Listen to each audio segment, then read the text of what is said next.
रामकृष्ण हरी मित्रांनो, आज आपण पाहणार आहोत सुमारे 700 ते 750 वर्षापूर्वी लिहिला गेलेला ज्योतिषशास्त्रातील एक अभूतपूर्व ग्रंथ म्हणजे संपूर्ण सहदेव भाडळी या ग्रंथाची कथा ऐकणार आहोत। जर हा व्हिडिओ आपल्याला आवडल्यास नक्की लाईक, शेअर व सबस्क्राईब करा। धन्यवाद।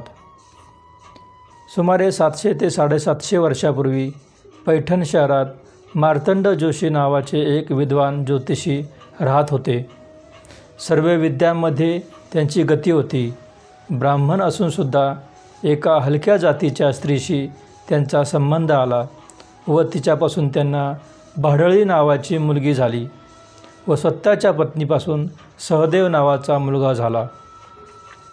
आपल्या वडिलांकडून सहदेव लहानपणीच ज्योतिषविद्या शिकत होता। विद्या शिकत असतानाच सहदेवाचे वडील वारले व त्रिलोक ज्ञानविद्या त्याला मिळाली नाही। त्यामुळे तो दुःखी कष्टी झाला। परंतु सहदेव धीराचा होता। दुःख करत बसण्यापेक्षा प्रयत्न करून एखादा गुरु आपण प्राप्त करून घ्यावा व त्यांच्याकडून ही विद्या संपादन करून घ्यावी असे त्यांना ठरवले। पैठण शहरात एक साधू पुरुष राहत होते। सहदेव त्यांच्याकडे गेला व नम्रपणे म्हणाला, महाराज, आपण मला शिष्य करून घ्यावे व मजला त्रिलोक ज्ञानविद्या शिकवावी। साधू पुरुष त्याच्या नम्रपणाने संतुष्ट झाले व म्हणाले, बालका, तुझी इच्छा उत्तम आहे, परंतु ही विद्या मला स्वतःलाच प्राप्त झालेली नाही। ती मी तुला कशी शिकवू?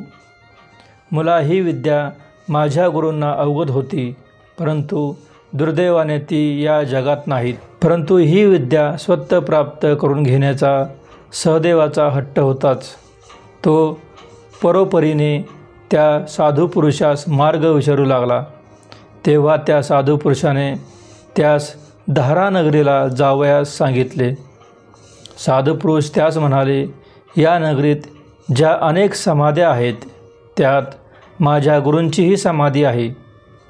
एका मोठ्या लिंबाच्या झाडाखाली असलेली समाधी माझ्या गुरूंची आहे।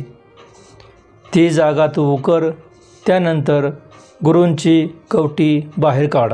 रोज सकाळी नदीवर स्नान आदी कर्म उरक व दगडावर माझ्या गुरूंची कवटी उकाळून रोजची पीत जा। त्यायोगे तुला ज्ञान प्राप्त होईल। साधूंचे हे सांगणे सहदेवाने मान्य केले। तो तसाच धारानगरीला गेला। अनेक समाध्या त्यांनी पाहिल्या।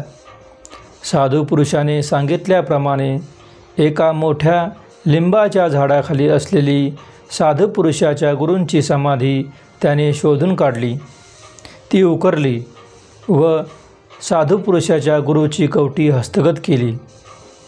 पुन्हा समाधी सारखी केली व तो पैठणला परतला। कोणालाही कळू न देता रात्रीच्या प्रहरी त्याने ती कवटी नदीकाठी पुरली।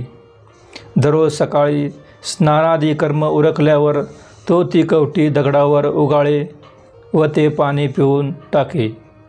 पुन्हा कवटी जागच्या जागी करून ठेवत असे। त्यामुळे त्याला हळूहळू त्रिलोक ज्ञान प्राप्त होऊ लागले। त्यामुळे त्याला वाचासिद्धी प्राप्त झाली।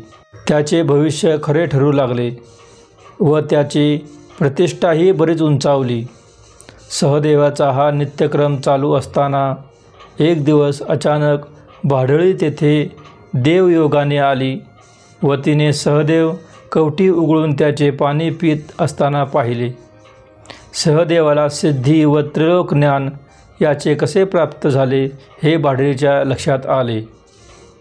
आपणही ती कवटी उघडून प्यालो तर आपल्यालाही त्रिलोक ज्ञान प्राप्त होईल हे तिला कळून आले। सहदेव निघून गेल्यावर तिने कवटी काढली व सर्वच्या सर्व उघडून त्याचे पीठ करून ते तिने खाऊन टाकले।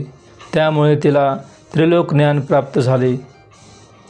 ती जे जे भविष्य कथन करू लागली ते सत्य होऊ लागले।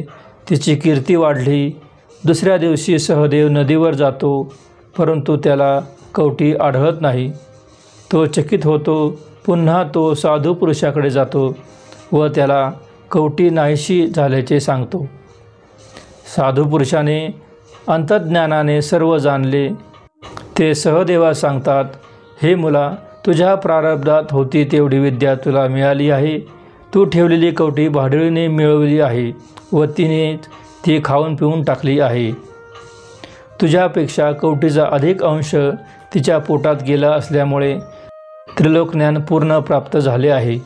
तेव्हा जातपात यासारख्या क्षुल्लक विचार मनात आणू देऊ नको.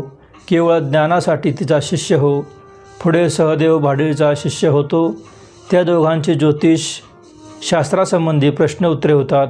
ही प्रश्न उत्तरे म्हणजे सहदेव भाडळी हा ग्रंथ होय.